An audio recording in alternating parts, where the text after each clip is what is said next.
The Nigerian music industry has grown over the past decade.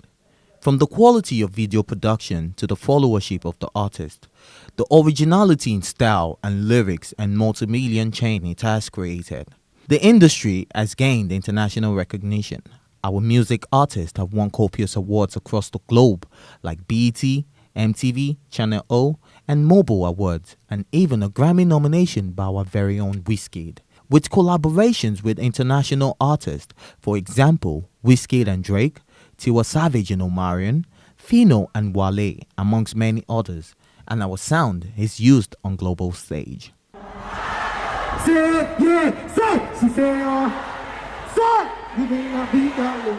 A 2015 PricewaterhouseCoopers report projects revenue from music sales in Nigeria to hit over $88 million by 2019, making it the biggest in West Africa.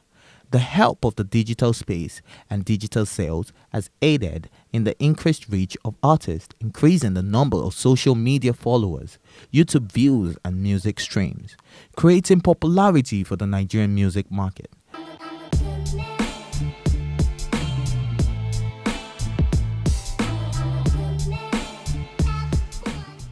Universal Music Group has noticed the growing market and have decided to expand their operations to Nigeria. Universal Music Group launched in Nigeria in 2017. We spoke with the General Manager, Universal Music Group Nigeria, Mr. Ezegozie Eze, who took us on his journey of discovery, expansion, and reasons for the decision for launching a Universal Music Group division in Nigeria.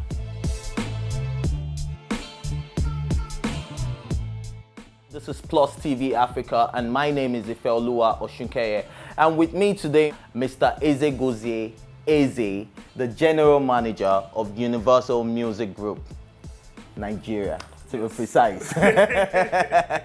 All right.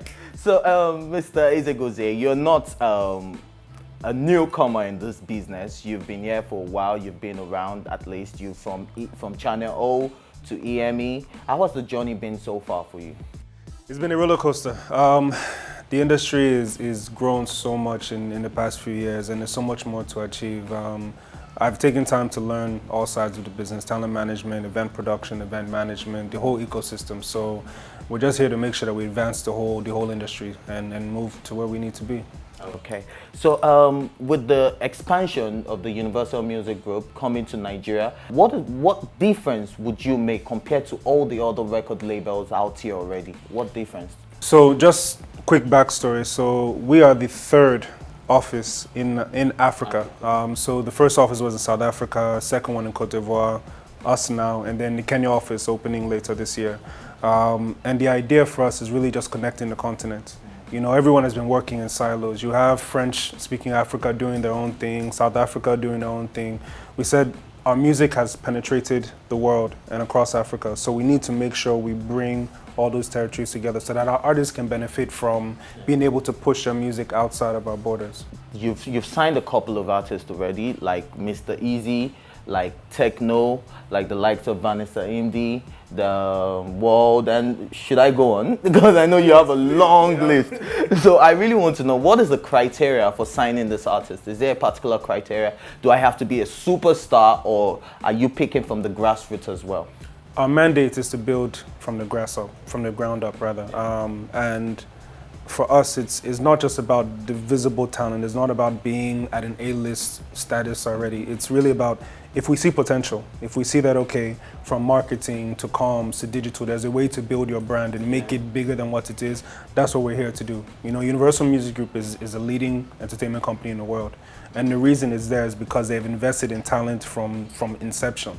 You know, so for us, it's the same mandate. Let's make sure we find all the diamonds in the rough. Let's build them and put them in a place where they can compete locally, globally, and with the rest of their peers in the industry. Legal battles between artists and record labels is not news in the music scene.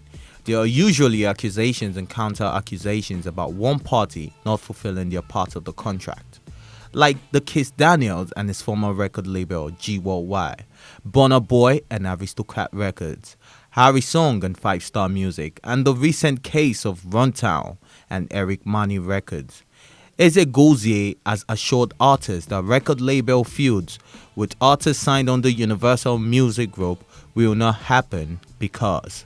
Well, I can't speak to the other labels, but for us, the idea is we're creating a team, a family. It's not just me. I'm not a one-man army. I have an army of men and women behind me who have been veterans in this space. Okay. You know, the idea is that if we're going to build something, let's build it properly. Let's make sure that artists have as much information as possible. They understand all parts of the business. If we're not able to pass this knowledge on to them, we will create more difficulty for ourselves in the future. So before we even decide who we're working with, we sit down with the artists and make sure that they understand how the industry works first. Because that understanding will make it easier for the two of us to work and to do what we want to do in the future, not just here, but on a global level as well. So for us, the focus is building that strength and then making sure they're a viable brand and making sure we pass as much knowledge as possible to them so that they can make informed decisions alongside us, not us just making decisions for them without their knowledge, without their understanding. There's this rumor going around like this is more like another colonial invasion, considering the fact that Nigerian music is beginning to garner a lot of international recognition. Could that be the reason why Universal Music Group has decided to open a branch in Nigeria? One, I'm not a colonist, first and foremost. There's been a big investment in Africa for a long time. Yeah. What you're seeing now is years of work. I mean, myself, bringing Universal into market has been a 2 to 3 year journey of first making sure that international understand Nigeria and understand Africa. Right. Lagos is different from Ibadan. Ibadan is different from Abuja. And the rest of Africa is the same thing. You can't compare Nigeria to a Ghana, to a Tanzania, to a Kenya, all very different markets. So I was happy and privileged to at least be able to have conversations on a global level, telling them about the market so that when we do decide to bring Universal into Nigeria, you're bringing in a way that they already understand what the market needs. So I'm not starting then having conversations after and hoping that they will understand what we're trying to achieve. We've had those conversations before. This is just to announce ourselves into market and say, we've done our work, we've done our research, we're now here, we're ready to work for you guys. Let's work, let's partner together. Beyond just the label side, there's also the live side. Our parent company, Vivendi, they've done a massive job of building some great live venues across Francophone Africa. And we're now beginning to do the same in English-speaking Africa as well. That's all to support the same ecosystem. And within our parent company as well, you have Canal Plus, you have other entities as well that are helping create the whole ecosystem that the artists need to flourish. So it's not an overnight thing at all, something that's been in the pipelines, in the process for a long time, but we're finally happy that we can have that same global imprint locally here in Nigeria. All right, so what type of contracts or what type of agreements are you building with this artist signed under your label?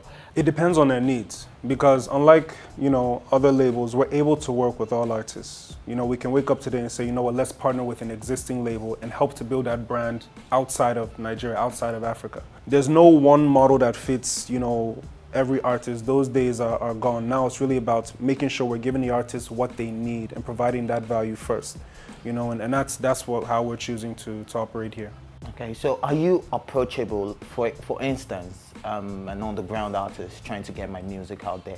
Can I walk into Universal Music Group with my demo and maybe something happens for me? You walked into the building, did you not? Yes. So the same way you came into the building, anyone is open to walking into this building and having a conversation. Okay. We have a strong team, a strong A&R team, so their job is just to source through the music and look at the potential. And potential is not just in what you hear. Sometimes it's the conversation that we have. How you carry yourself. Are you willing to actually do the work to become that artist that you idolize on TV? It's more than just music, but we're here. We're open. Our doors are always open. Okay. I hope you won't need extra security because after people watch this now, you might just see a long queue outside waiting to get in. All right, so let's talk about your plans on how to expand the entertainment industry in Nigeria, especially the music scene. How do you plan to bring in revenues for Nigerian entertainment? I mean, what we're doing is just helping and supporting the system that exists. There are many ways for artists to generate revenue locally, but what we're now making sure is that it's compliant with international. A lot of artists don't know their rights. They don't know where to collect royalty, how to, administer publishing. These are things that we're here to make sure they understand. Once everyone understands how the market works, then from there we'll be able to properly exploit all the opportunities that are there. Outside of that, we're doing a lot in a live space. Beyond just locally, the way we can introduce our artists to the world is that live performance. I've met people who, when they see an artist perform, they become a fan instantly. And it's very different from listening to a song that's recorded. So we have all different types of artists, different spaces that we need to build, different ways for artists to generate revenue as well. So it's really, once again, open to the artists. If you yourself are an artist, but you're also a fashion designer, then let's have a conversation around arts, your fashion, and your music. It's not just one track, one lane. It's really about making sure that we create a holistic package that covers everything that you are and everything that you want to be. So are you fully involved in the creative process? Us as a team, we can't be in every room, in every conversation, every studio recording. But if the artists have the knowledge and know what they're supposed to do, what they're not supposed to do, whether we're there or not, those things can be prevented. So that is, you're saying that you're actively involved with the creative process of the artist? Definitely, yes. That is our strength. Our strength and our focus will always be the A&Ring process. For us, that's where we can get the most involved, and that's where we can get people involved on a global level. So you're about to establish a studio in Nigeria, a recording studio, right? Will it be accessible by anyone or just your artist? No, it's open to the industry. So will I have to pay a fee, or how does that work? Your electricity, is it free? No, of course. I just need to know. Yeah, no. Of course, as we begin to finalize those plans, yeah, we'll definitely have rate cards and all those things that will be distributed publicly. So it's something that will be very open, very accessible for anyone that is willing to come to the studio and needs a place to record. All right. So Universal Music Group has been years and years of hard work. Longevity is very important. How do you intend to keep this going? As long as we're here, as long as we have an office here, Universal will always be present. The beautiful thing about it is that it's an investment at all levels. Like I mentioned to you, we have a team. Yeah. It's not just myself as an individual or someone coming in and saying, this is what we want to do in market. The investment is in the human capital.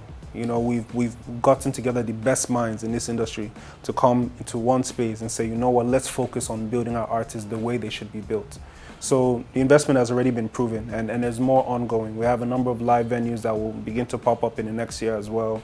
Events that we're doing, partnerships, all those elements to ensure that we continue to stay in market and we continue to build. And that Universal has a staple here, the way you have it anywhere else in the world. Okay.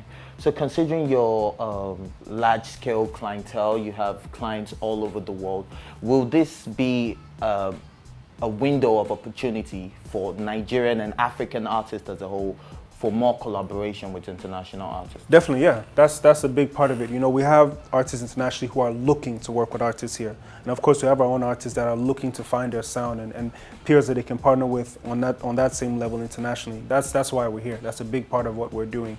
Just trying to connect Africa to the rest of the world and let them know that there's a pathway that you can cross. Even if you know nothing about Africa, we're here to at least guide you in that process so you can find your counterpart, whether it's someone that's singing soul music or jazz or R&B or hip hop, whatever it is. There's someone that exists that can complement you perfectly, and that's part of our job.